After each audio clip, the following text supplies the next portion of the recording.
Bismillahirrahmanirrahim. Assalamualaikum warahmatullahi wabarakatuh. Alhamdulillahirrabbilalamin. Assalatu wassalamu ala asrofil anbiya'i wal mursalin Sayyidina Maulana Muhammadin wa ala alihi wa sahbihi ajma'in, amma ba'du. Apa kabar semuanya? Mudah-mudahan kita semua dalam keadaan sehat dan selalu berada dalam lindungan Allah Subhanahu wa ta'ala. Amin amin ya rabbal alamin.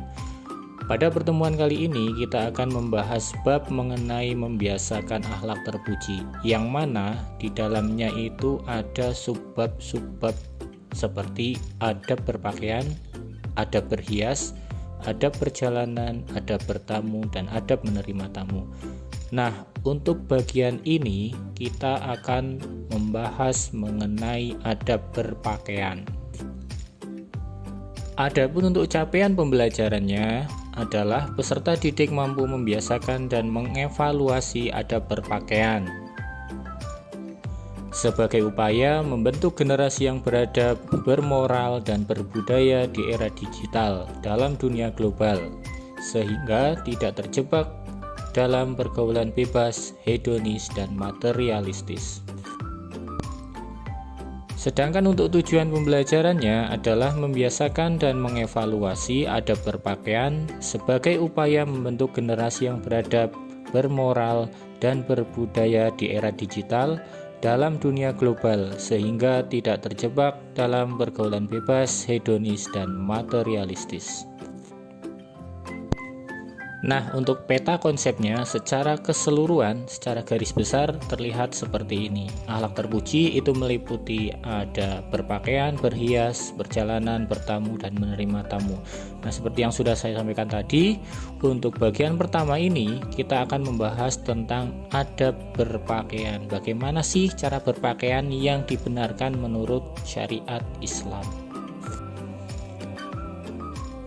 Nah, di bagian ayo mengamati ini kalian dipersilahkan untuk memberikan komentar ataupun pertanyaan atas beberapa gambar yang sudah ditampilkan di slide ini.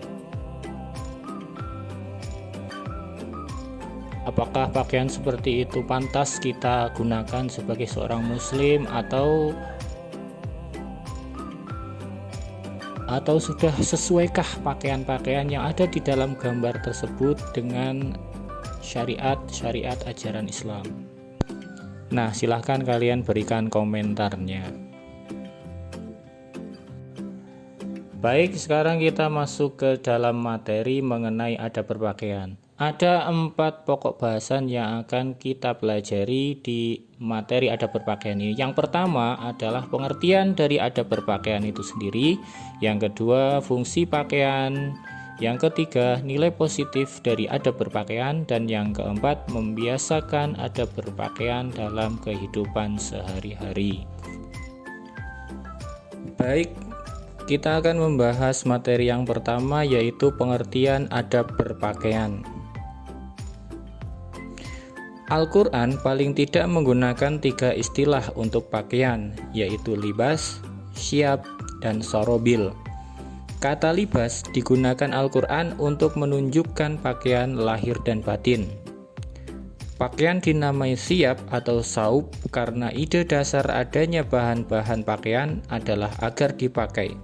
Sedangkan kata sorobil berarti pakaian dalam artian apapun itu bahannya. Dalam Al-Quran, surat Al-A'raf ayat 20 menjelaskan peristiwa ketika Adam dan Hawa berada di surga, yang artinya maka setan membisikkan pikiran jahat kepada keduanya, yaitu Adam dan Hawa, untuk menampakkan kepada keduanya apa yang tertutup dari mereka, yaitu auratnya. Dan setan berkata, Tuhan kamu tidak melarangmu dan mendekati pohon ini, melainkan supaya kamu berdua tidak menjadi malaikat atau tidak menjadi orang-orang yang kekal di dalam surga. Kemudian setelah Adam dan Hawa berhasil digoda oleh setan dan memakan buah larangan tersebut, maka auratnya menjadi terbuka. Dengan terbukanya aurat itu, maka keduanya bergegas untuk menutupinya. Sebagaimana firman Allah dalam Quran Surat Al-A'raf ayat 22, yang artinya, tatkala keduanya telah merasakan buah kayu itu, nampaklah bagi keduanya aurat-auratnya, dan mulailah keduanya menutupinya dengan daun-daun surga. Ayat tersebut dengan jelas menginformasikan bahwa menutup aurat merupakan perilaku yang dilakukan oleh manusia, yaitu sejak Adam dan Hawa masih berada di surga. Namun karena godaan setan, aurat manusia menjadi terbuka. Dengan demikian, aurat yang terbuka segera ditutup dengan pakaian sebagaimana tabiat awalnya. Ayat tersebut juga menyampaikan bahwa yang mempunyai ide untuk membuka aurat adalah setan. Dan karenanya tanda-tanda kehadiran setan adalah terbukanya aurat. Pakaian dalam istilah Jawa dikenal dengan istilah sandang, yang termasuk salah satu kebutuhan pokok bagi setiap orang. Pakaian memiliki manfaat yang sangat besar bagi kehidupan seseorang, misalnya untuk melindungi tubuh dari semua kemungkinan yang merusak ataupun yang menimbulkan rasa sakit. Selanjutnya adalah fungsi pakaian. Setidaknya ada 4 fungsi pakaian, yaitu yang pertama sebagai penutup aurat, yang kedua sebagai perhiasan, yang ketiga melindungi dari bencana, dan yang keempat sebagai penunjuk identitas. Mari kita bahas keempat-empatnya secara lebih rinci. Yang pertama, fungsi pakaian sebagai penutup aurat. Kata aurat terambil dari kata ar yang berarti onar, aib, atau tercela. Keburukan yang dimaksud tidak harus dalam arti sesuatu yang pada dirinya buruk. Dalam konteks hukum agama, aurat dipahami sebagai anggota badan tertentu yang tidak boleh dilihat kecuali oleh orang-orang tertentu. Ide dasar aurat adalah tertutup atau tidak dilihat walau oleh yang bersangkutan sendiri. Beberapa hadis menerangkan hal tersebut secara rinci. Hindarilah telanjang, karena ada malaikat yang selalu bersama kamu, yang tidak pernah berpisah denganmu kecuali ketika ke kamar mandi, dan ketika seseorang berhubungan dengan istrinya, maka malulah kepada mereka dan hormatilah mereka. Hadis riwayat Tirmidzi. Fungsi awal pakaian adalah penutup aurat, baik yang laki-laki maupun yang perempuan. Dalam hal pakaian, wanita dikenal juga istilah jilbab, yang mengandung pengertian segala macam jenis selendang atau kerudung yang menutupi kepala, kecuali muka, leher, punggung, dan dada wanita.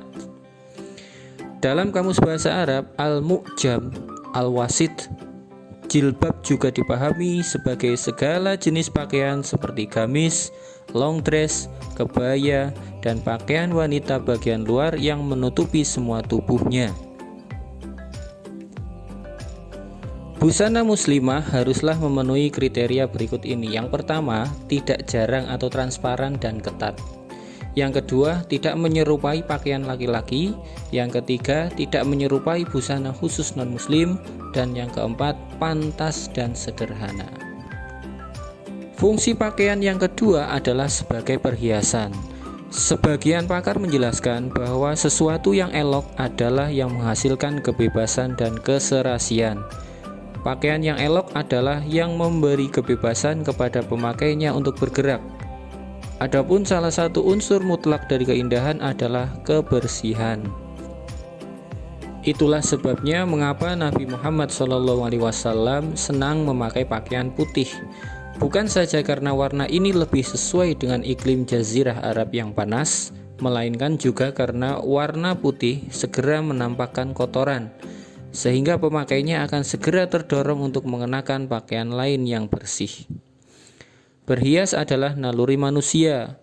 Seorang sahabat Nabi pernah bertanya kepada Nabi, seseorang yang senang pakaiannya indah dan alas kakinya indah, apakah termasuk keangkuhan? Lalu Nabi menjawab, sesungguhnya Allah itu indah dan senang kepada keindahan. Keangkuhan adalah menolak kebenaran dan menghina orang lain. Al-Quran setelah memerintahkan agar umat Islam berpakaian yang indah ketika ke masjid atau beribadah, juga sekaligus mengecam mereka yang mengharamkan perhiasan yang telah diciptakan Allah untuk manusia.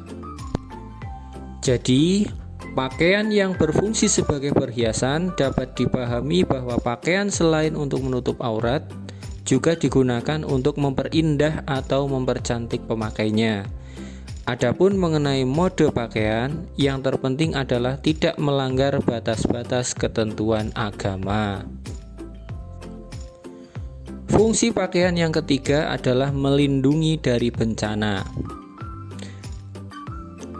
Dalam hal fungsi pakaian dapat melindungi diri dari bencana ditemukan dalam firman Allah surat An-Nahl ayat 81, yang artinya, dan dia jadikan bagimu pakaian yang memeliharamu dari panas dan pakaian yang memelihara kamu dalam peperangan.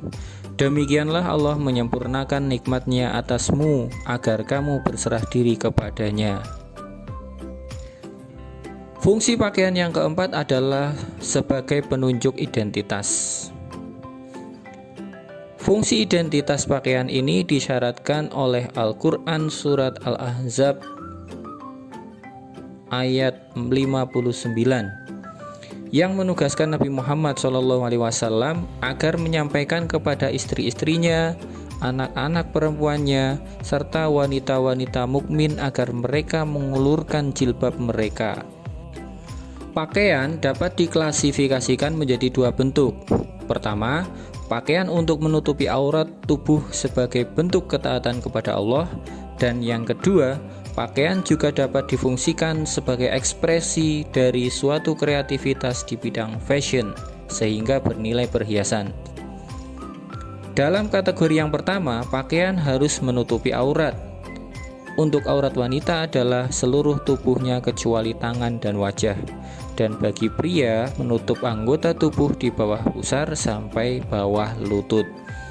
Adapun untuk kategori yang kedua, mode pakaian boleh mengikuti perkembangan zaman, namun batas-batas ketentuan agama tidak boleh dikalahkan. Nilai positif adab berpakaian. Pakaian yang dipakai seseorang dapat berfungsi sebagai menutup aurat, perhiasan, dan juga dapat difungsikan untuk menjaga kesehatan tubuh manusia, khususnya untuk melindungi lapisan luar tubuh atau kulit. Dengan berpakaian, maka kulit yang berfungsi sebagai pelindung dari kerusakan-kerusakan fisik karena gesekan, sinar ultraviolet, kuman-kuman, panas, zat kimia, dan lain-lain dapat terjaga dengan baik.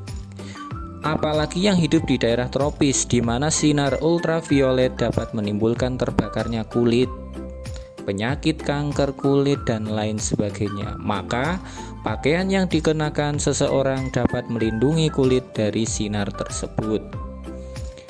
Seyogianya pakaian yang kita pakai itu adalah pakaian yang baik dan bersih. Hal ini sesuai dengan firman Allah dalam surat Al-A'raf ayat 31. Bismillahirrahmanirrahim. Ya bani Adam, khudhu zinatakum inda kulli masjid wa kulu wasrobu wa la tusrifu innahu la yuhibbul musrifin.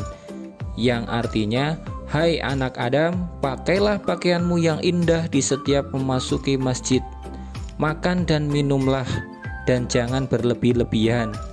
Sesungguhnya Allah tidak menyukai orang yang berlebih-lebihan. Yang selanjutnya adalah membiasakan adab berpakaian. Setelah kita mengetahui pengertiannya, fungsi dari pakaian itu sendiri apa, diharapkan kita bisa membiasakan adab-adab dalam berpakaian dalam kehidupan sehari-hari. Bagaimana cara membiasakannya? Yang pertama, disunatkan memakai pakaian pantas, serasi, rapi, dan bersih. Yang kedua, berpakaian tidak hanya sekedar menutup aurat, tetapi juga jangan ketat dan transparan. Yang ketiga, pakaian laki-laki tidak boleh menyerupai pakaian perempuan, atau sebaliknya. Yang keempat, menghindari berpakaian untuk menunjukkan ketenaran dan kesombongan. Yang kelima, disunahkan berdoa ketika memakai dan melepas pakaian. Yang keenam, tidak berpakaian yang bergambar makhluk hidup atau ada simbol agama selain agama Islam. Yang ketujuh, mendahulukan bagian yang kanan pada saat berpakaian. Dan yang terakhir, disunnahkan memakai pakaian yang berwarna putih. Nah, demikian materi mengenai adab berpakaian. Untuk materi selanjutnya nanti akan disampaikan pada video selanjutnya. Sekian dulu dari saya, kurang lebihnya mohon maaf. Terima kasih. Wassalamualaikum warahmatullahi wabarakatuh.